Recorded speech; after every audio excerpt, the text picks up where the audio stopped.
Hay algo que casi nadie se atreve a decir. Estar en el presente puede empeorar las cosas. No siempre calma, no siempre sostiene. Y si ahora mismo estar aquí te aprieta el pecho, este no es un error. Es una fase real de la que casi nadie habla.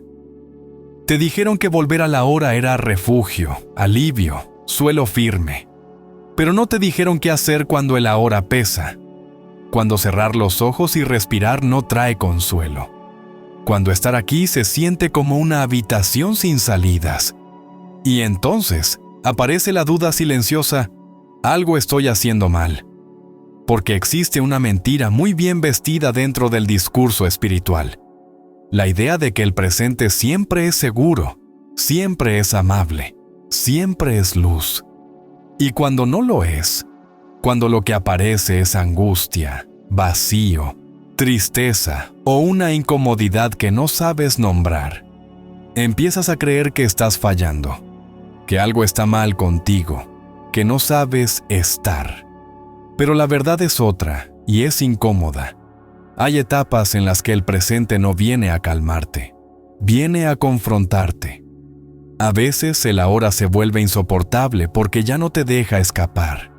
Ya no puedes refugiarte en el pasado sin notar que es solo un recuerdo.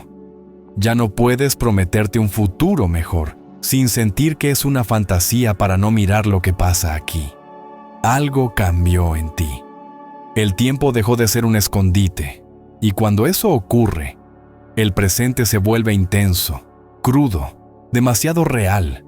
Nadie te preparó para este momento. Nadie te advirtió que el despertar, la expansión de conciencia, la presencia total, no siempre se sienten como paz. A veces se sienten como despojo, como si te hubieran quitado las distracciones internas, como si la vida hubiera apagado el ruido de fondo y ahora solo quedaras tú, frente a lo que duele. Y ahí aparece una pregunta silenciosa, peligrosa, que no suele decirse en voz alta, pero que vive en el cuerpo. ¿Qué hago cuando no puedo huir? ¿Qué pasa cuando el pasado ya no consuela y el futuro ya no promete? ¿Qué pasa cuando estoy atrapado en el ahora? ¿Y el ahora pesa? Este es el punto donde muchos retroceden, donde vuelven a llenar su vida de estímulos, de ruido, de ocupación constante.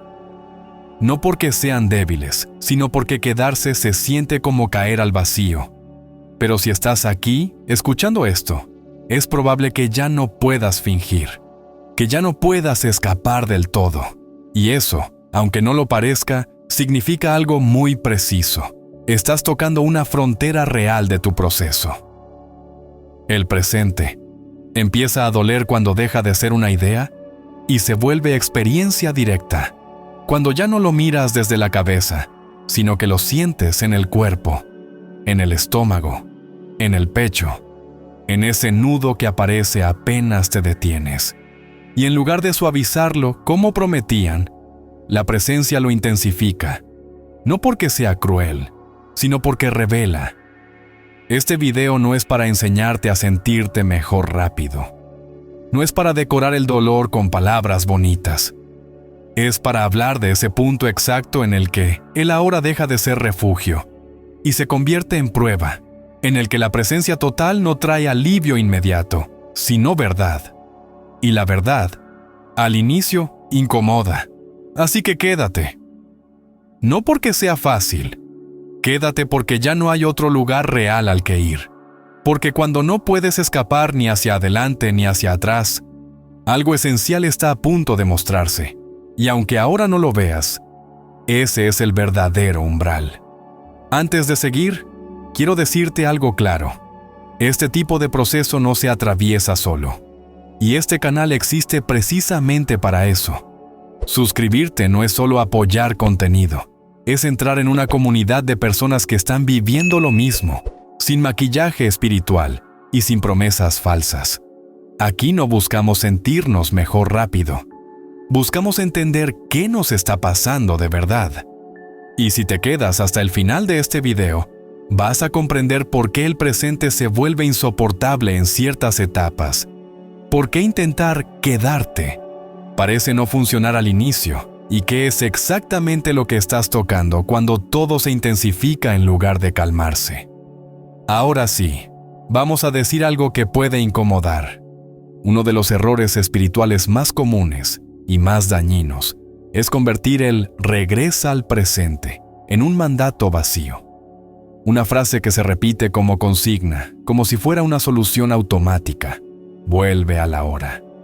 Quédate aquí. Respira. Como si esas palabras, por sí solas, tuvieran el poder de ordenar lo que está roto por dentro. Y cuando no funciona, cuando en lugar de alivio aparece más incomodidad, más ansiedad, más densidad, la conclusión suele ser siempre la misma. Algo estoy haciendo mal. Pero no estás fallando. Y esto es importante que lo escuches con claridad. Al inicio, quedarse no funciona porque no viniste a quedarte para sentirte bien. Viniste a quedarte para sentir lo que fue postergado. Cuando llevas años, a veces toda una vida, evitando ciertas emociones, ciertos recuerdos, ciertas sensaciones corporales.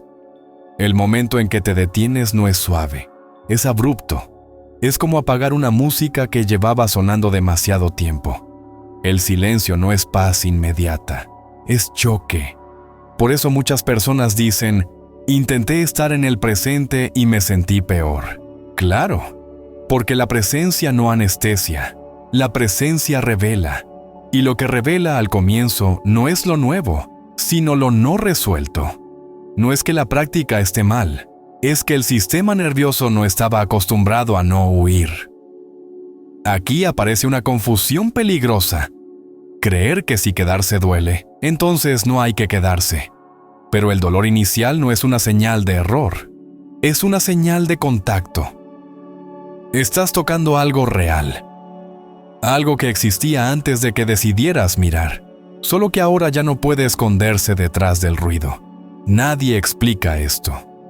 Nadie te dice que el primer encuentro con el presente puede sentirse como pérdida de control, que tu mente va a querer correr, justificar, distraerse, que el cuerpo puede tensarse, que las emociones pueden intensificarse.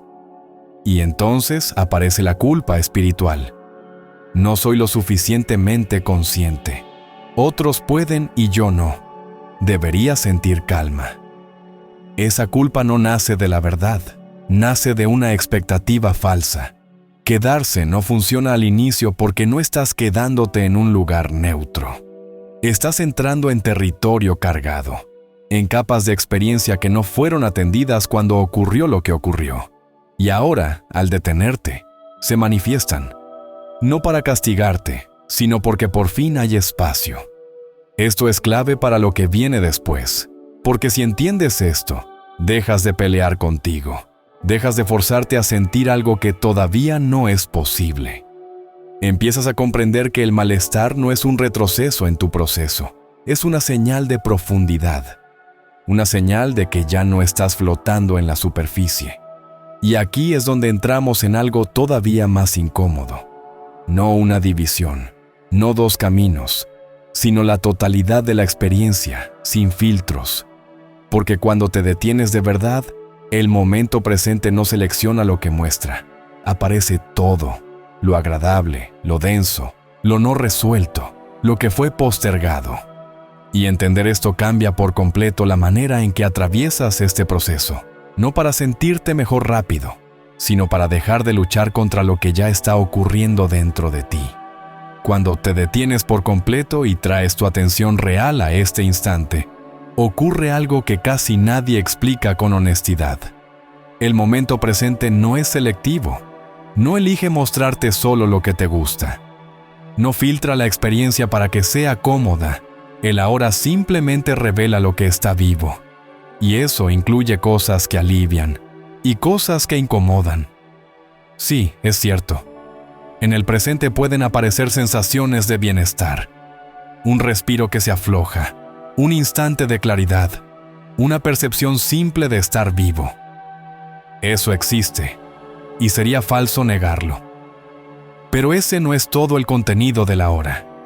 El problema es que muchos creen que eso es lo único que debería aparecer. Y cuando no sucede, cuando lo que emerge es tensión, tristeza, vacío o una incomodidad que no sabes nombrar, piensan que algo salió mal, pero el momento presente no funciona así. El ahora no viene a darte solo lo agradable, viene a mostrarte lo que estaba esperando ser visto. Cuando dejas de huir, lo primero que suele aparecer no es lo nuevo, sino lo pendiente. Aquello que evitaste sentir cuando no tenías recursos, emociones que fueron postergadas, reacciones que quedaron congeladas, partes de ti que aprendieron a callarse para sobrevivir. Todo eso no desapareció. Solo quedó cubierto por ruido, por prisa, por distracción constante. Y cuando esa distracción cae, lo que estaba debajo se manifiesta. Aquí es donde muchas personas se confunden. Creen que el dolor aparece porque hicieron algo mal, porque se metieron demasiado, porque despertaron algo que no debían.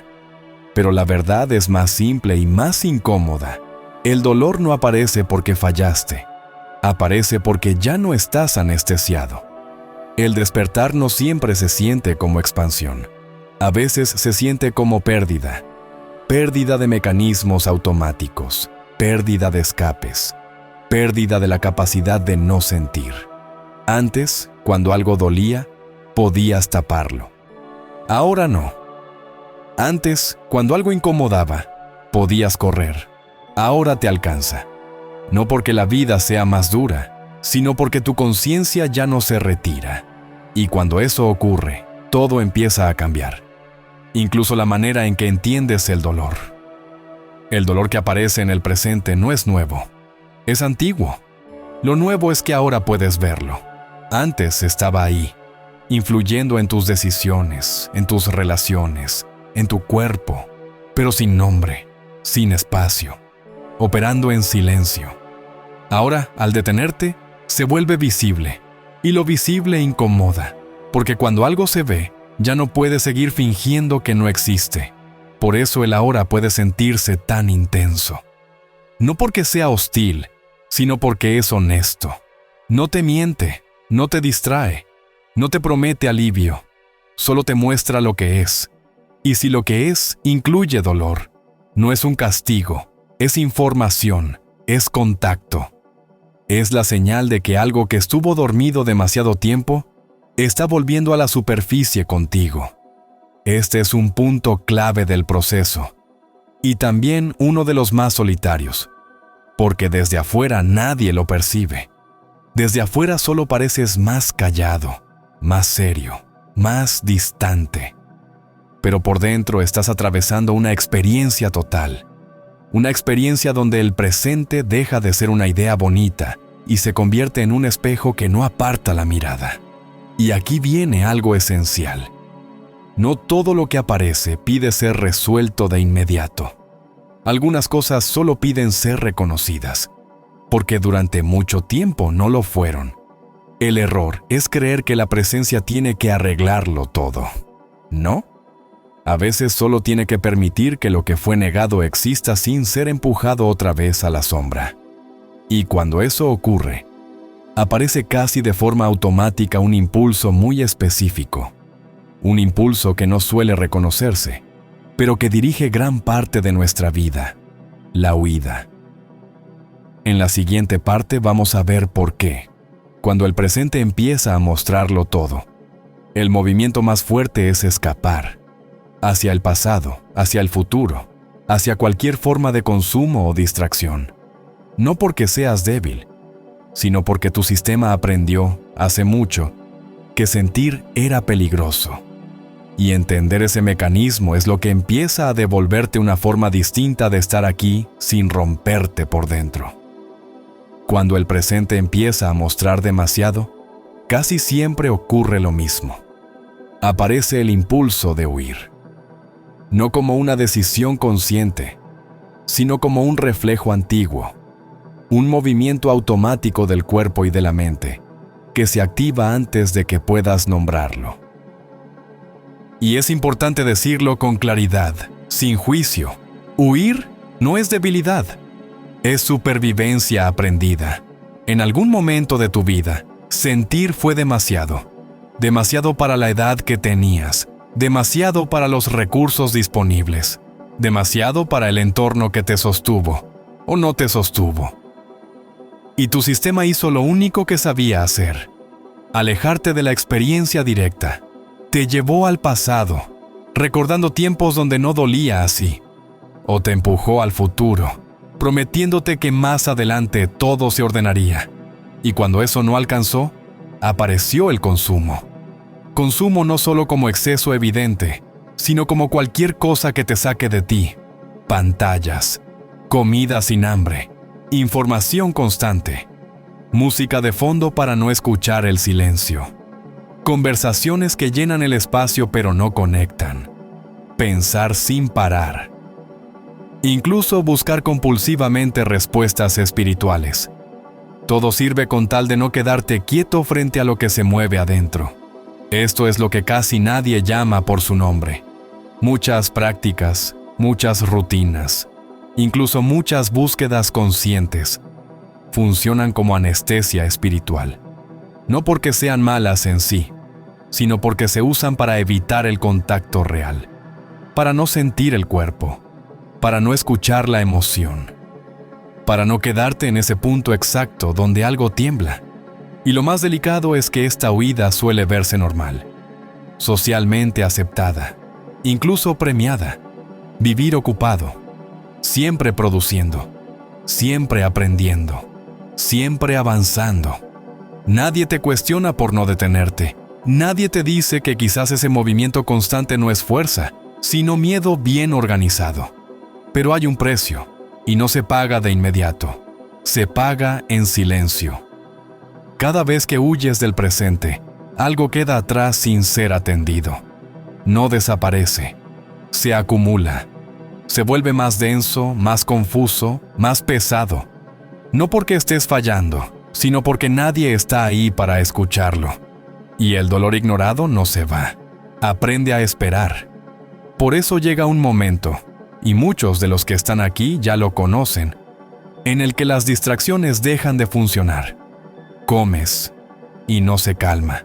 Miras y no se apaga. Te ocupas y el vacío sigue.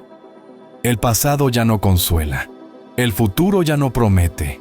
Y el consumo, que antes anestesiaba, ahora solo deja más cansancio. Ese momento no es el problema, es la consecuencia. La consecuencia de haber sobrevivido como pudiste durante mucho tiempo. La consecuencia de haber sido fuerte cuando no había opción. La consecuencia de haber aprendido a no sentir para poder seguir. El dolor crece en silencio no porque sea más poderoso que tú, sino porque fue ignorado durante demasiado tiempo. Y cuando por fin emerge, no lo hace suavemente.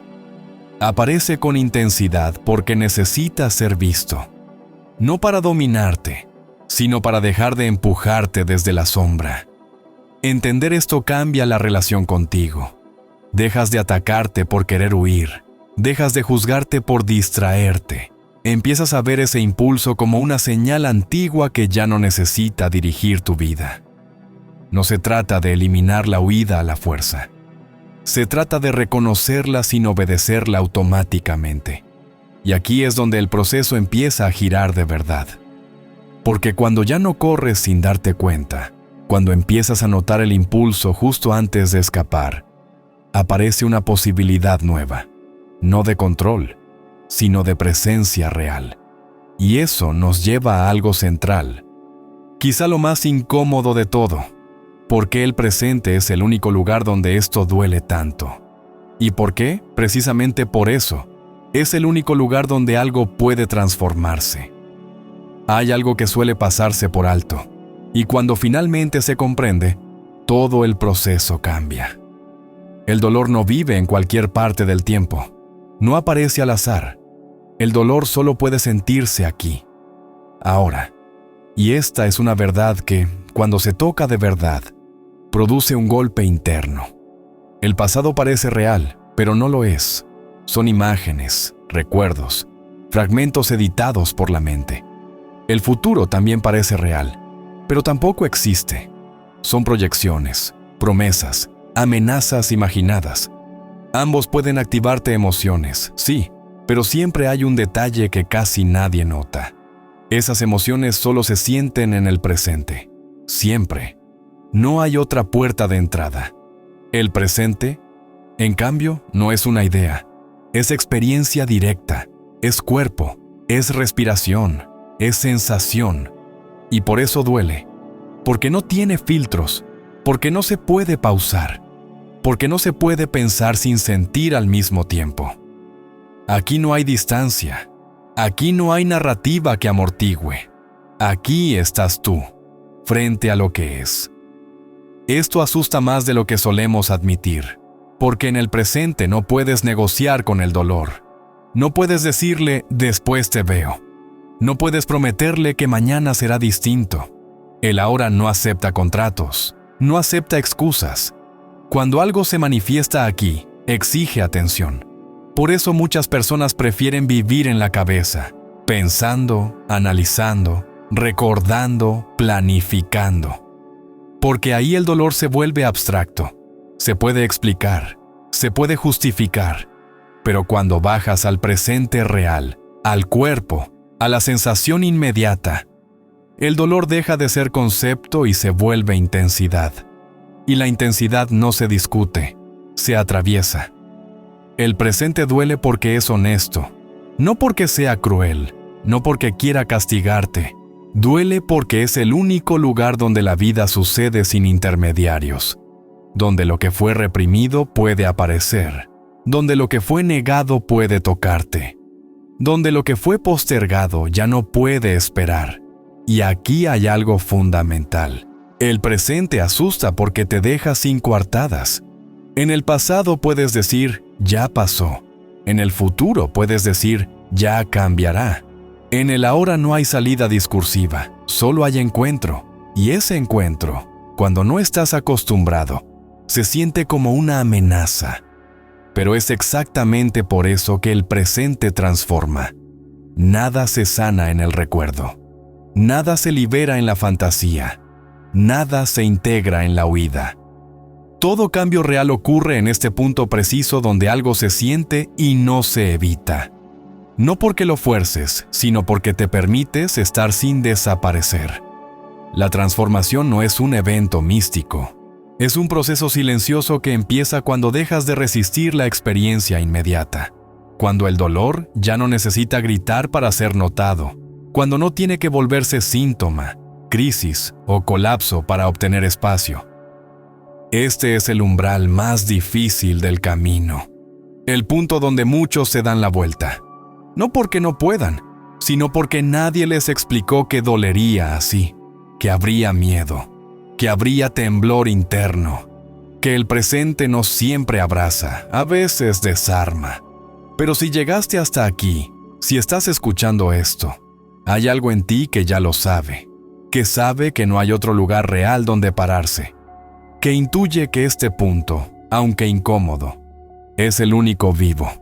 Y en la siguiente parte vamos a desmontar una confusión peligrosa.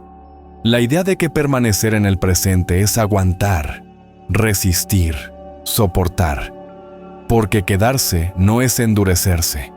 Y entender esa diferencia es lo que evita que este proceso te quiebre en lugar de transformarte. Aquí aparece una de las confusiones más peligrosas de todo este proceso. Y si no se aclara a tiempo, es donde muchas personas se quiebran por dentro. Permanecer no es aguantar. Quedarse no es apretar los dientes. Estar presente no es obligarte a sentir algo mientras te quiebras en silencio. Aguantar es violencia interna. Es decirte, tengo que poder con esto, mientras te abandonas por dentro. Es forzarte a permanecer cuando tu sistema ya está sobrepasado. Y eso no transforma nada. Solo endurece, solo desconecta, solo posterga una ruptura más grande. Permanecer es otra cosa, mucho más sutil, mucho más honesta. Permanecer es aprender a sostenerte mientras algo se mueve dentro de ti. No para controlarlo, no para eliminarlo, sino para no desaparecer cuando aparece. Cuando se habla de presencia total, Muchas personas imaginan calma inmediata, quietud, silencio. Pero la presencia real, la que transforma, no siempre es suave. A veces es una fuerza silenciosa que te permite estar con lo que hay sin añadir violencia, sin huir, sin atacarte. Esta fuerza no nace de la mente, nace del cuerpo, de la respiración que vuelve, de sentir los pies, de notar que sigues aquí, incluso cuando algo duele, no para arreglarlo, sino para acompañarlo. Eso es sostenerse. Hay una diferencia enorme entre decir, esto no debería estar pasando, y decir, esto está pasando y sigo aquí. La primera crea guerra interna, la segunda crea espacio. Y en ese espacio, algo empieza a cambiar sin que lo fuerces. Abrazar lo que duele no es justificarlo, no es decir que está bien, no es romantizar el sufrimiento ni convertirlo en identidad. Abrazar es dejar de empujarlo, es permitir que exista sin tener que explicarlo, analizarlo o corregirlo de inmediato. Muchas personas creen que si no luchan contra el dolor las va a dominar. Pero suele ocurrir lo contrario. El dolor domina cuando no es visto, cuando no es escuchado, cuando tiene que gritar para ser reconocido. Cuando encuentra presencia, baja la intensidad. No porque desaparezca, sino porque ya no está solo. Esto requiere una valentía distinta.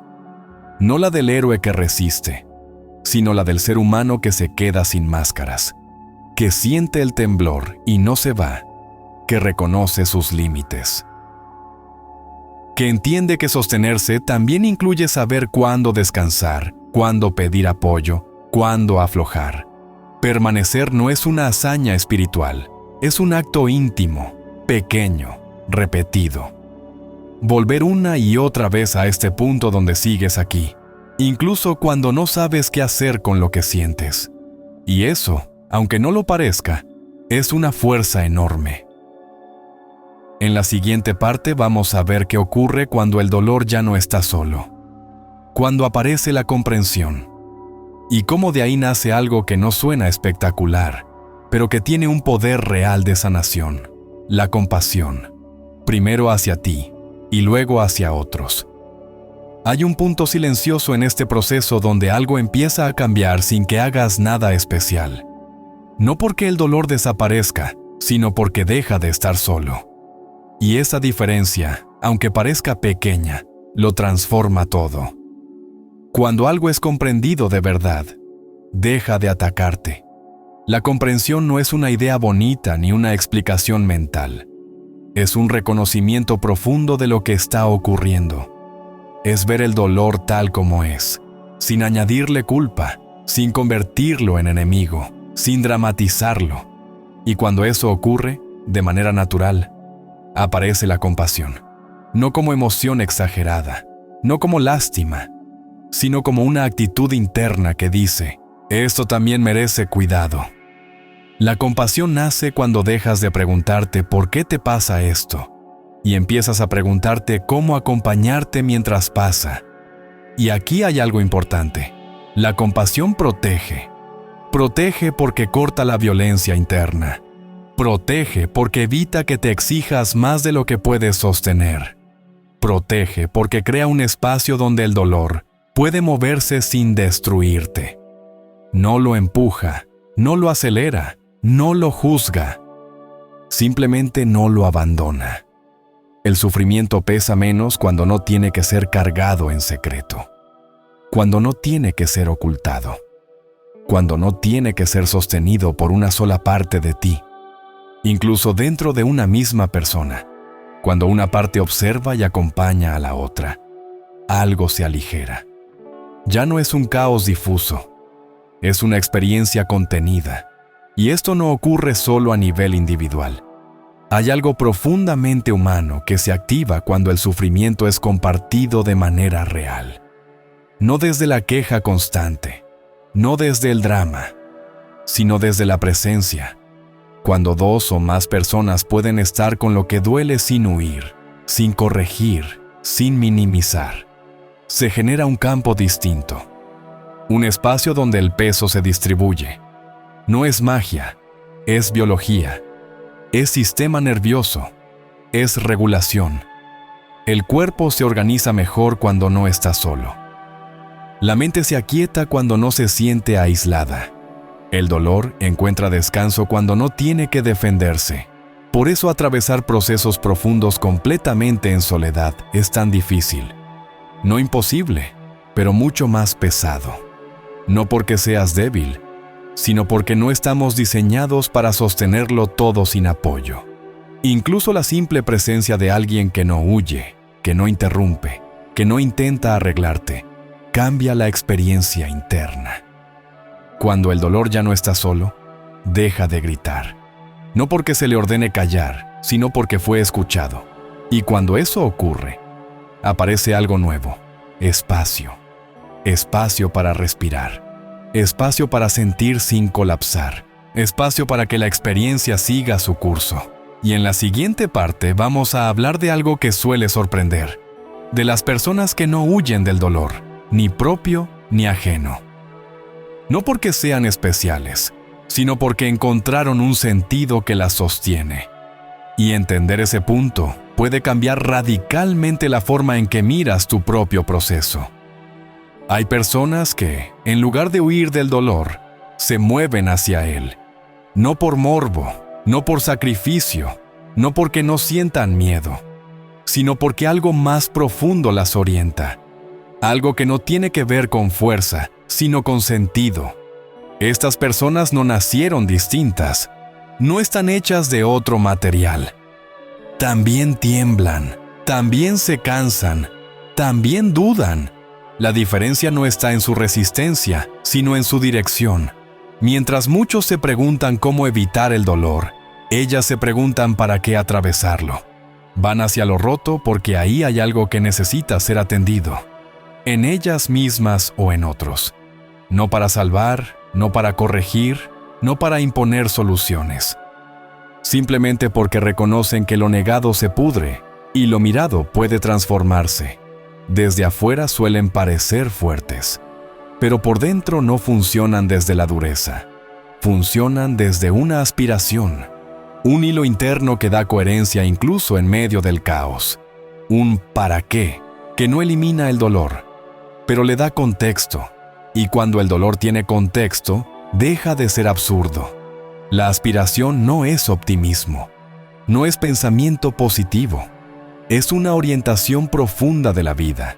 Es saber, incluso en los momentos más densos, que tu experiencia no es inútil, que lo que atraviesas no está desconectado del mundo, que tu dolor puede volverse comprensión y tu comprensión, presencia para otros. Cuando existe esta aspiración, el dolor deja de ser enemigo, no porque se vuelva agradable, sino porque deja de ser una amenaza constante. Ya no es algo que hay que eliminar a toda costa. Es algo que se atraviesa con cuidado, con atención, con respeto. Algo que enseña, aunque no lo haga suavemente. Estas personas no se preguntan todo el tiempo cuándo va a terminar el proceso. Se preguntan cómo habitarlo sin traicionarse, y esa diferencia es enorme. Porque quien vive esperando que el dolor se vaya, vive en guerra. Quien aprende a escucharlo, vive en diálogo. Este arquetipo no es lejano, no es místico, no es ideal. Vive en médicos que sostienen el sufrimiento ajeno sin endurecerse. En personas que acompañan procesos difíciles sin desaparecer. En quienes miran su propia sombra sin negarla. En quienes entienden que cerrar los ojos no trae paz, solo retraso. Pero incluso estas personas necesitan algo más, porque nadie puede caminar hacia lo roto indefinidamente sin sostén. Y aquí aparece una verdad que suele ignorarse. El sentido no reemplaza al cuidado. La aspiración no elimina el desgaste, y sin apoyo, incluso los más orientados terminan vacíos. En la siguiente parte vamos a hablar de eso, de por qué nadie sostiene este camino solo, de por qué la idea del proceso individual tiene límites reales, y de cómo el acompañamiento no es una debilidad, sino una condición para no perderse en el intento. Hay una verdad que cuesta aceptar, sobre todo para quienes han aprendido a ser fuertes. Nadie sostiene este camino solo. Nadie. Por más sentido que tenga, por más claridad que exista, por más voluntad que haya, llega un punto en el que el peso supera a la persona si no hay sostén real. Incluso quienes acompañan a otros, incluso quienes parecen tener claridad, incluso quienes saben estar con el dolor, se quiebran. No porque no sepan, no porque hayan fallado, sino porque el cuerpo tiene límites, la psique tiene límites. La conciencia, cuando está encarnada, necesita descanso, espejo y cuidado. La idea de que el proceso es completamente individual es una fantasía moderna, una fantasía que suena fuerte, pero que pasa factura, porque atravesar capas profundas sin apoyo convierte el despertar en una carga, en algo pesado, en algo solitario, y lo que empezó como búsqueda de verdad termina sin darse cuenta, en aislamiento. La comunidad no es un lujo, no es un agregado opcional para cuando todo esté bien. Es parte del proceso, no como dependencia, sino como regulación, como recordatorio de que no estás fuera de la humanidad por sentir lo que sientes, que no estás roto, que no eres una excepción peligrosa. Cuando no hay sostén, el dolor se internaliza de forma rígida, se vuelve identidad, se vuelve peso constante. Pero cuando hay otros que pueden escuchar sin invadir, que pueden estar sin corregir, que pueden acompañar sin apurar, algo se afloja. No porque te arreglen, sino porque no tienes que cargar todo tú. Aquí es donde muchos se resisten, porque pedir apoyo se confunde con debilidad, con retroceso, con dependencia. Pero en realidad es lo contrario. Es reconocer que este proceso no te separa de la vida, te devuelve a ella, te vuelve más humano. Y lo humano no se construye en aislamiento, se construye en relación. Sin sostén, el despertar se vuelve seco, se vuelve duro, se vuelve una especie de exilio interno. Y eso no es profundidad, es desgaste. La profundidad real incluye descanso, incluye vínculo, incluye espacios donde no tienes que estar atento, ni fuerte, ni claro. Este no es un llamado a exponerte sin cuidado, es un recordatorio de algo básico. Ningún proceso profundo se integra en soledad absoluta. Siempre hay un otro, visible o invisible, que ayuda a sostener cuando el suelo se mueve. Y con esto llegamos al cierre. No como una conclusión cerrada, sino como una verdad que queda vibrando. Porque todo lo que dijimos apunta a un punto simple, aunque no fácil de aceptar.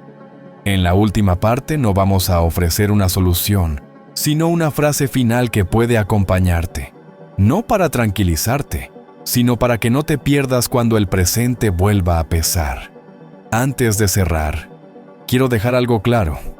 Si este tipo de contenido te acompaña, si necesitas un espacio donde estos temas se hablen sin simplificarlos ni maquillarlos, suscribirte es simplemente una forma de no atravesar este proceso en aislamiento. Aquí no buscamos respuestas rápidas, buscamos comprensión profunda, y este canal existe para sostener conversaciones que casi nunca tienen lugar en otros espacios. Ahora sí, el presente no vino a calmarte, aunque te lo hayan dicho muchas veces, aunque lo hayas deseado, aunque lo hayas buscado con sinceridad. Hay momentos en los que el ahora no trae alivio, trae verdad, y esa verdad no siempre es cómoda. El presente vino a devolverte algo que habías perdido en el camino: sensibilidad, contacto, realidad. Vino a quitar capas, no a ponerlas, a desmontar defensas, no a reforzarlas. Por eso duele, no porque estés haciendo algo mal, sino porque ya no estás dormido. Cuando el ahora se vuelve pesado, no es un castigo, es una señal de que algo dentro de ti está listo para ser visto sin anestesia, no para ser corregido de inmediato. no para ser eliminado, sino para ser reconocido como parte de tu experiencia humana. Esto cambia todo. Cambia la manera en que miras el malestar. Cambia la forma en que te relacionas con el miedo. Cambia la idea de lo que significa estar presente, ya no como una técnica para sentirte mejor, sino como un encuentro que transforma, incluso cuando incomoda. Quizás el presente siga pesando. Quizás no se vuelva amable de un día para otro, pero ahora sabes algo distinto. No tienes que huir para estar a salvo. No tienes que endurecerte para atravesarlo. Y no tienes que hacerlo solo. Si este video te acompañó hasta aquí, quédate cerca, porque este camino no se trata de llegar a un lugar mejor, sino de habitar con más verdad el lugar en el que ya estás. Y eso, aunque no se sienta ligero, es el inicio de una forma más real de vivir.